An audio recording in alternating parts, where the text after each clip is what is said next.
Welcome, everybody, to our Adapt to Impact office hours for October.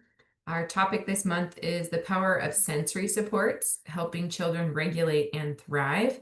And we just added a sign-in form, and we'd love to have you guys fill that out. You can either scan your screen with the camera on your phone to sign in, or use the link that I put in the chat.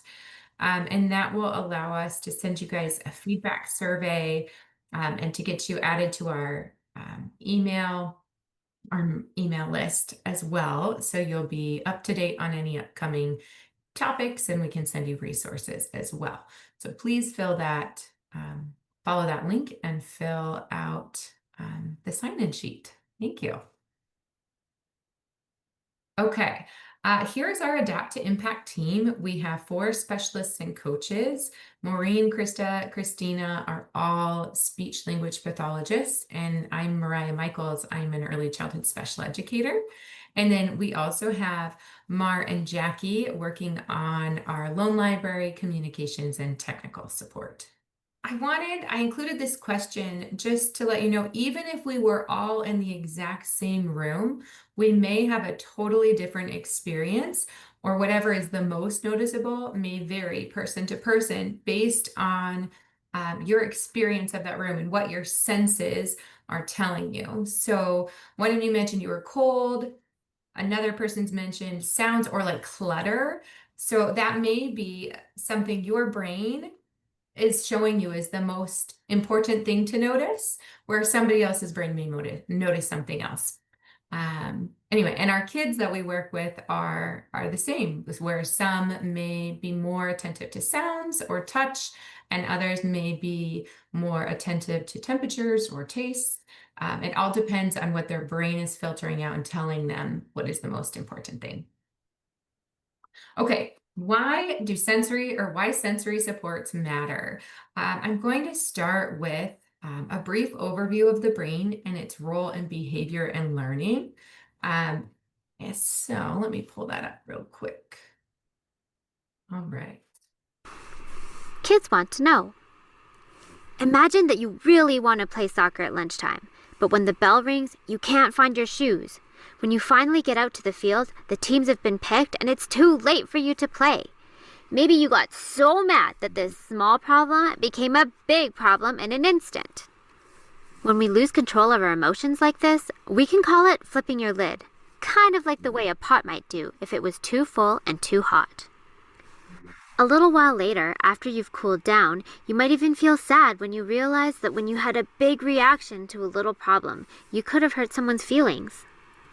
What if I told you that this happens to everyone? Your parents, friends, teachers, and everyone else you know can flip their lid and lose control of their emotions sometimes. We all need to work on managing our feelings. Have you ever wondered why we can have such a hard time keeping our emotions under control? It can be really tough being a kid these days. There's just so much going on every day, at home, at school, even after school. Sometimes it's hard to keep a lid on things, and we act in ways that are not kind or caring, even though we don't mean to be hurtful. There are so many situations that we encounter every day that can cause our emotions to bubble up. Maybe you felt upset or frustrated when you were working on a problem or activity at school and just can't seem to get it right. Maybe something unexpected or embarrassing happened to you in front of your friends. Maybe you had something important to say, but didn't get a chance to say it.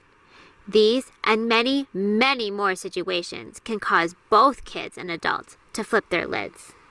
So why does this even happen? Well, it has to do with the way our amazing human brains work to help keep us safe. This is your brain, the part of your body that controls everything you do. Let's take a closer look at the parts of the brain and how they can work together to help us keep a lid on things. The brain is a pretty complicated organ, so we're going to use our hand to help us visualize what's happening up there. Let's imagine that our brain has an upstairs and a downstairs. Here, where our thumb is called the midbrain. This is where our emotions and memories are created and stored. Below that is your brainstem. The brainstem controls the things our bodies do that we don't have to think about, like breathing. It also controls our automatic reactions to certain situations. For example, if you touch a cup with hot tea in it and it's too hot, your downstairs brain feels the pain and will pull your hand away to stop you from getting burnt. It's an automatic reaction. You don't have to stop and think about what to do. Or imagine you're out on a hike and a bear wanders onto the path. Your brain doesn't stop and think, what kind of bear is it? Is it friendly? Your downstairs brain notices that you feel scared, it takes charge, and in a split second decides whether or not you should fight, fly, another word for run away, or freeze.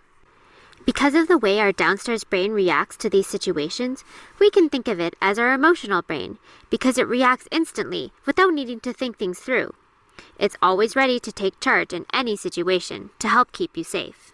So if this is our downstairs brain, then this part where the back of our hand and fingers are can be seen as our upstairs brain. It's called the cerebral cortex.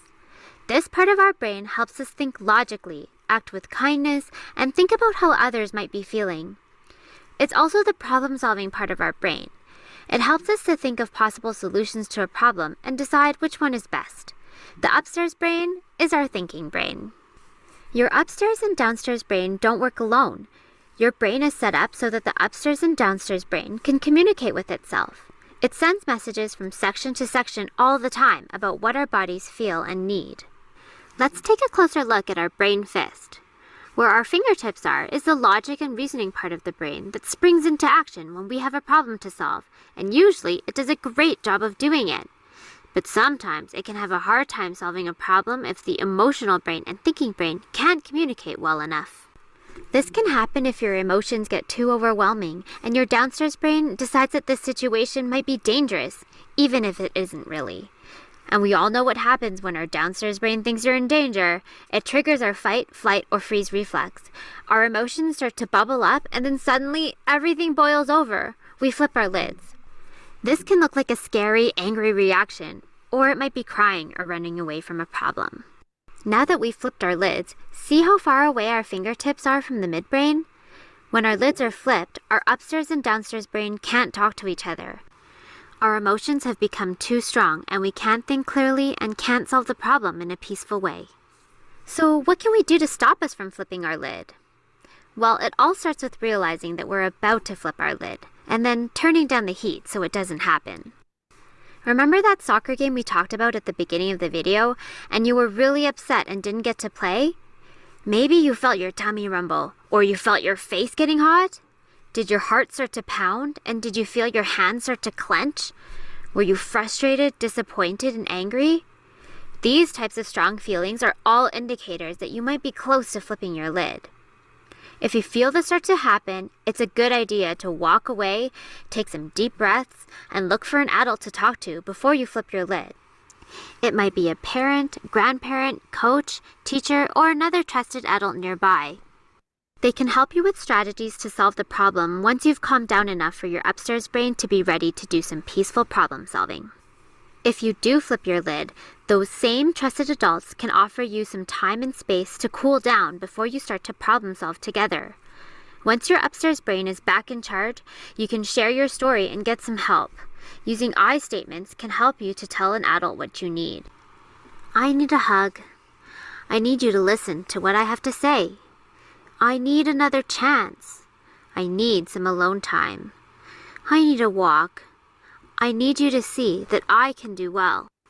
Learning more about the brain and how it works can really help us to understand our emotions and to be peaceful problem solvers. When we listen to our bodies and our brains, we can turn the challenges of being a kid into opportunities to learn and grow. Thanks for watching. Okay. So the reason I wanted to share that video, one, it explains the brain and its role in our emotions, but also we use our senses. So these 8 senses, I know when we were kids, we were taught we have 5, but we actually have 8 senses. And we can use these senses to help connect that upstairs and downstairs brain and keep those pathways open. So you can use you can use sensory supports to help regulate that brain and help kids be in a good calm state, ready to learn, or how to help tune in and articulate what their needs are and learn to self-regulate. All right. So, I also wanted to let you guys know, I think this is undersaid, but the work that you are doing with children matters so much to the future of these children and our communities because you are working on in this like precious major time of brain development in young children. You, by meeting children's needs, modeling how to regulate yourself, and helping children learn how to tune in and understand their bodies and what to do about their own needs, you are building neural pathways that will affect them, their families, their relationships with others, and how they see the world for the rest of their lives. And I think so you're the unsung heroes. It's a really incredible time to work with kids, and the work you do matters for life. And here's why. We'll jump in. Okay, so the foundation of self-regulation is co-regulation. This is where it all starts, and this is what a lot of you are doing a lot of the time. So the definition of co-regulation is adult-child emotional attunement. And I'm going to share a clip with you about why young children need regulated adults to co-regulate and what it does for their brains. So let me pull that up real quick. All right. Yes, as we connect to this child, as we build safety, we actually change the brain chemistry. We change the wiring of the brain. This is really the heart and soul of all that we are and all that we do.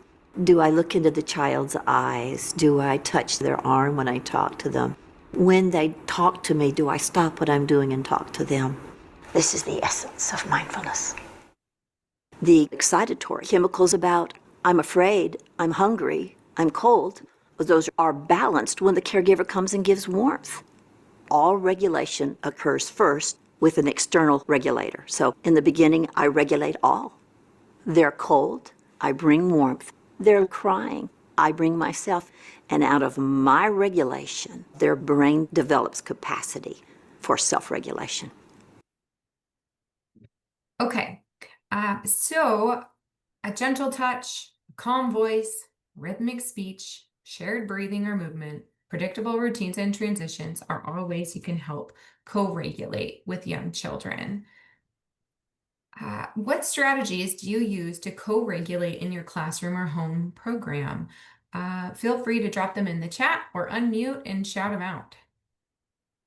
You may not even realize you are co-regulating a lot of the time. All right, touch and hugs, huge. Yes. Singing, that's a great one. We blow out birthday candles. So we hold up our fingers and we blow out our little birthday candles. Sometimes we make it fun. We'll sing happy birthday to a teddy bear and then blow out a candle for him. Stuff like that. I love it. That's a great one. Thanks. You guys, those are wonderful.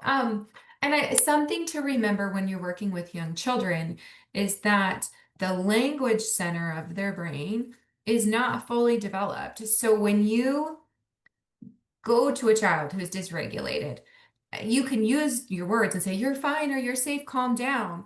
But what they tune into more than the words that you're saying is actually your nervous system, how regulated you are. So it's important to use like a soothing voice or a calm voice and have a calm presence because what they tune into faster than your words is your body and your tone. I have to work on that myself often. Okay, so let's see. Next, I wanted to talk about interoception. This is one of those 8 senses, and it's a really important one because it's essential. It's the foundation of understanding emotions because if children can't understand what their body is feeling, they won't understand how to help themselves meet their own needs to regulate or help themselves when they're upset. So interoception is the sense of internal body signals like hunger, thirst, pain, heartbeat, needing to use the bathroom. So I'll give you an example of what interoception looks like in young kids. I imagine some of you guys are working with 2 and 3-year-olds, and 2 and 3-year-olds a lot of the time are working on potty training. So you might have a 2 or 3-year-old say they need to use the bathroom 11 times and go to the bathroom 11 times and not actually need to use the bathroom, but the 12th time they say they need it, they will go and actually use the bathroom. So that is because that sense of interoception is still developing, and they're trying to connect their brain or the feelings of their body and what to do about them. You can also see this in kids who say they're sick or they feel sick and they might be hungry, or you get mixed messages from kids. They're all working on developing this interoception. And it develops at different rates for different children. And some children with delays or disabilities are slower to develop this interoception than a neurotypical peer would develop. Okay, so there are a ton of strategies on how to build this. You can do things like body check-ins, and I included this emotion wheel on the PowerPoint here. I love posting these in classrooms or on the wall in your home program, because you can start to model how you feel and link it to a feeling. So like the feelings in our body, link it to an emotion, and also what to do about it. So I've seen some programs do this at like opening circle, like a body check-in. How do I feel today? Am I sleepy? Is my tummy hungry? Do I feel angry? Anyway, you can model this for kids. And then I like to use, I mean, some of you have mentioned like how you were feeling in your own spaces, like overwhelmed by a lot of things or cold. That's awesome. I feel cold. I need a sweatshirt. That's one way to model for children how you're feeling and how you meet your own needs. So I could say something like, I'm tired today. My body feels heavy and my eyes want to close. I need to rest. Or I'm thirsty. My mouth feels dry. I need a drink, to help model this for kids. Emotion thermometers or body maps, you can redirect to them throughout the day. Oh, just like this emotion wheel. And also, if you would like an emotion wheel for your classroom or the kids you work with, I created a handout for you that has a link on how to make one. And there's a bunch of different resources on it. So I'll show that to you before the end, before we close today. Let's see. Yeah, body check-ins, visuals help. Mindfulness and movement games help build this sense. You can do, thank you for mentioning blowing out birthday candles. That's a good way to build this sense. Heartbeat or belly breathing. We also have the pyramid kit and zones of regulation that come with feeling posters, and those are in our loan library. So I would recommend checking those out, and we'll help you figure out loan library access if you don't have it yet, later as well. So the next sense I wanted to talk about is oral sensory input. Oral sensory input is instantly regulating. It's a calming reflex developed before birth. This is why so many of the young children you work with will suck their thumbs, mouth or chew toys. And also, some children don't outgrow this as a calming strategy, but they need more age-appropriate tools to meet this need. So some ways to help children, like if you're working with kids who are sucking their thumb or like constantly picking up toys, or their friends' sippy cups or things like that, you can give them things like crunchy snacks, like chewing carrots or pretzels. Sucking through straws or water bottles is a great way to give this calming input to them. And the thicker the liquid, the better. So if you have kids who are having a really rough day, and you want a quick way to regulate them without having to tune into that upstairs brain, you can offer them like yogurt with a straw or a smoothie with a straw, and that thick liquid will calm. That will give them that exact same calm feeling as like nursing babies or babies drinking from a bottle or using a pacifier or thumb sucking. You can also blow bubbles or pinwheels. You can use chewable jewelry or teethers for young children. And we have in our loan library a Chewy demo kit that you guys can check out if you wanted to see different types of ways to provide that sensory input. But you'll notice kids who are seeking this type of input to calm themselves in your program, some of them will chew the sleeves of their shirts. They'll chew the collars of their shirts, put things in their mouths. If you go play outside, they might put rocks in their mouths. That's what they're trying to do, is calm their nervous system with oral sensory input. And you guys, this is a ton of information. So if you have any questions as we go, feel free to drop them in the chat and we'll try to address them as we go. And we'll have time at the end too, if you have more. But it's a lot of information. Okay, so next, vestibular input. Vestibular input is upregulating or energizing to the body and the brain. It helps energize and alert. Activity or ways you can get vestibular input are things like swinging, spinning, sliding, dancing, or jumping games, using a scooter board or balance beam, rocking in a chair or hammock. And vestibular input is great for helping alert kids to get them in a state to be ready to learn. So think of the kids you work with. If you have some that like to lay on the floor at story time or who flop on the table during like table work, these are kids who would benefit from vestibular or upregulating input.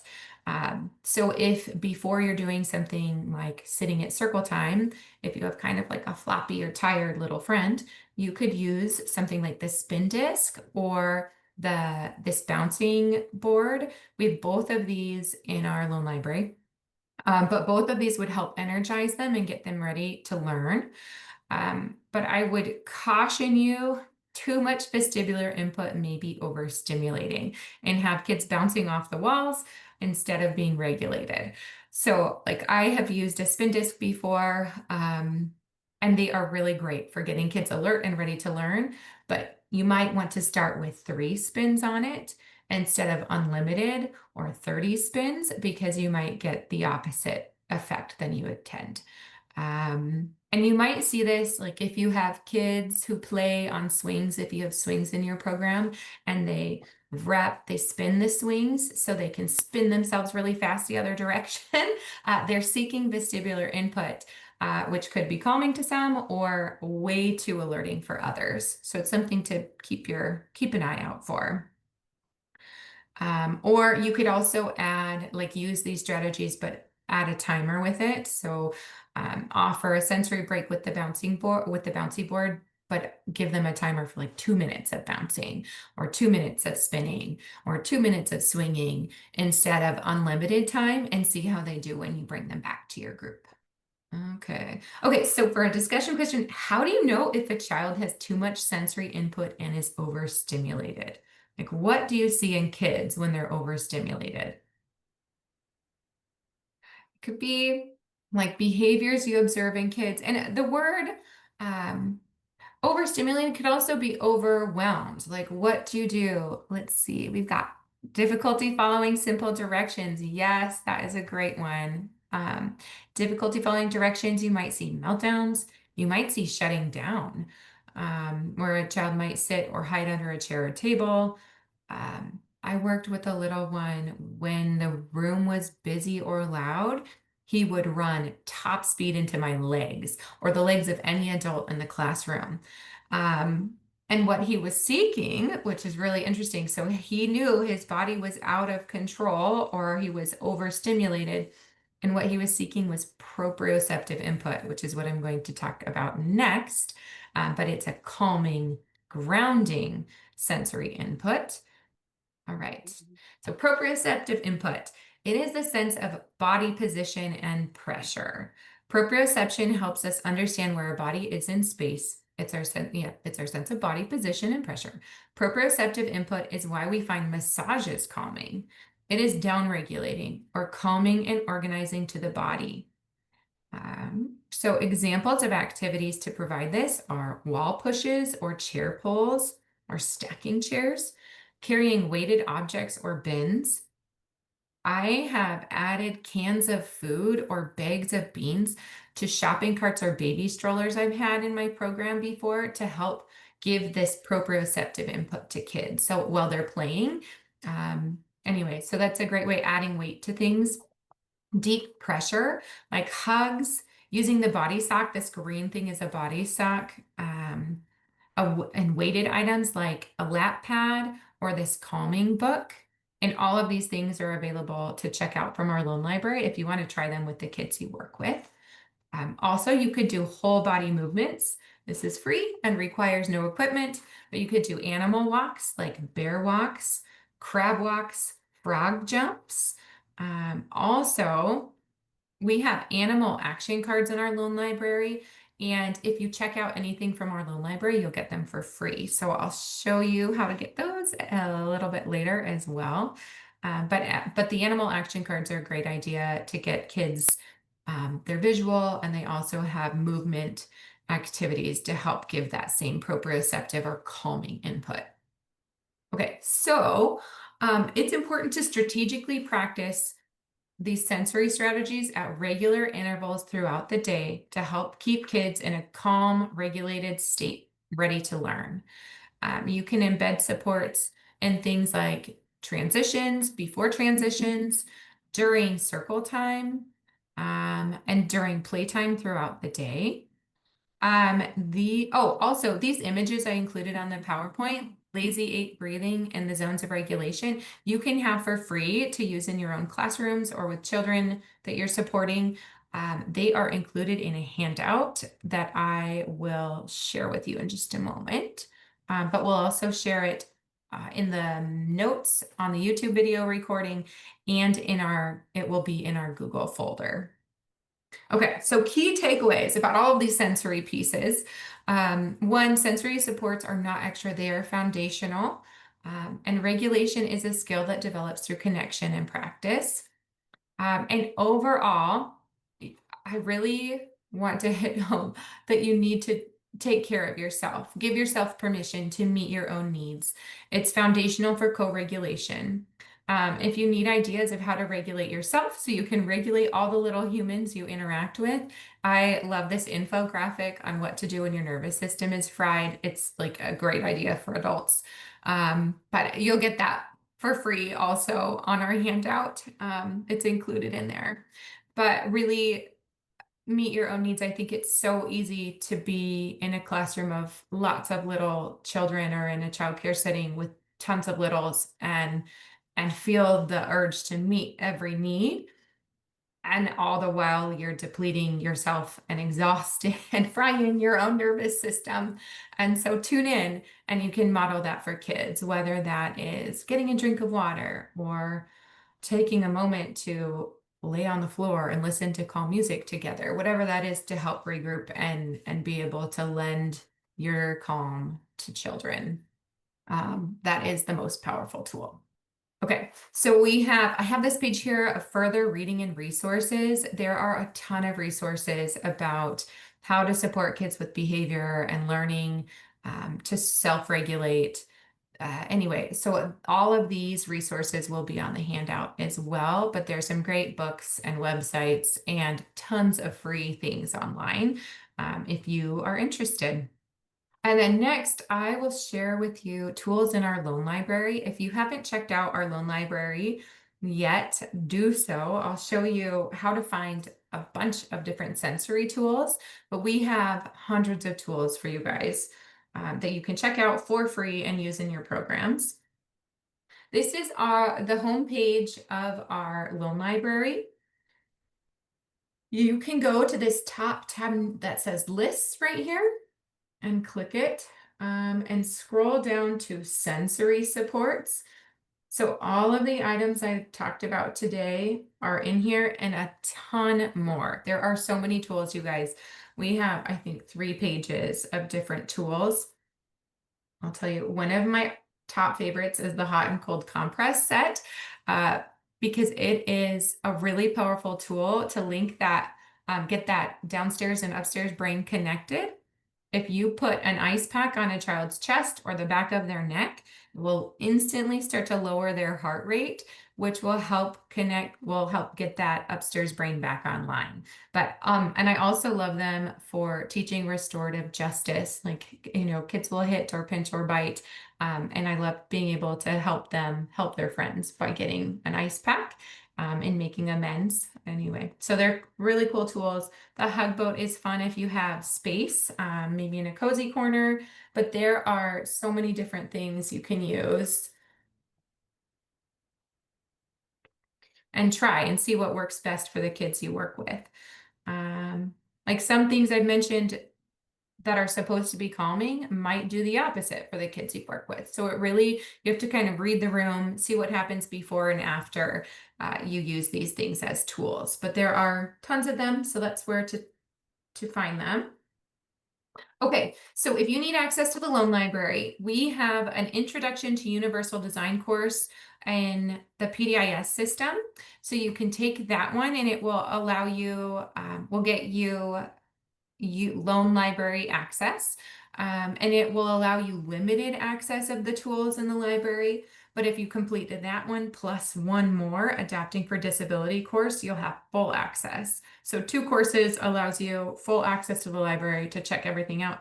And they're all on PDIS. And taking these courses will also give you certificates for continuing ed credits. But we have Introduction to Universal Design in English and Spanish, Adapting for Disability Behavior and Cognition, Adapting for Disability Communication and Early Literacy, Fine Motor, Gross Motor, and Hearing and Vision courses. And they will teach you different things for adapting for kids with delays and disabilities in these areas. They have, there's instruction on development in these areas. Anyway, they're pretty great. So check those out if you haven't. Okay, and then if you need Loan Library support, don't hesitate to reach out. We'll walk you through the process. If you need ideas for checkouts or don't know where to look for items, let us know. Or if you have a specific challenge but don't even know where to start as far as what tools you would need, like if you have a child with autism in your program and you really want them to be successful, but you're like, what do they need? You can reach out to us and we'll help you get set up. Or a child who's nonverbal, you're like, I have no idea how to help them, but I know they need tools. You can email us and we'll help you find those. Also, for anyone who checks out anything from our Loan Library, we are currently doing a promotion where you will receive a free Animal Action card deck to keep for your program. And they are super fun. Okay. Oh, and there's a video, I forgot, there's a bit.ly link here. This bit.ly/pushCIDE is a video on like a demo of how to use those animal action cards if you're interested. Okay, and also we have a Google folder for you. So this recording will be on YouTube and all the links from this presentation will be included in the video description. And the recording will come to you in a follow-up email from today's office hours, or you can access all recordings of past office hours on our YouTube channel. Here is our contact information, our website, email, and phone number.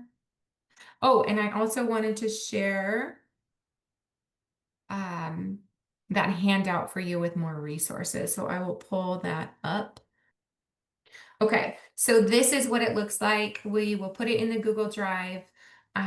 But there are tons of free printables, like the zones of regulation are, and the lazy 8 breathing are on here. Robin Goebel, free resources. She has a ton of great visuals and really cute ways to teach kids about their brains and how to start tuning in to how they're feeling. A video for how to make emotions wheels, great books for resources, and some really great websites.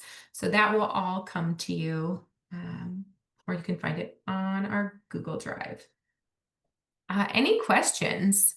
Oh, I wanted to give you guys a heads up too. Next month, we're holding office hours a week earlier. So typically office hours are the last Wednesday of the month, but because of Thanksgiving next month, we bumped it up a week. So it will be November 19th. We'll still have 2 sessions, probably the 1 and 3 p.m. time. We'll send out a link the week before.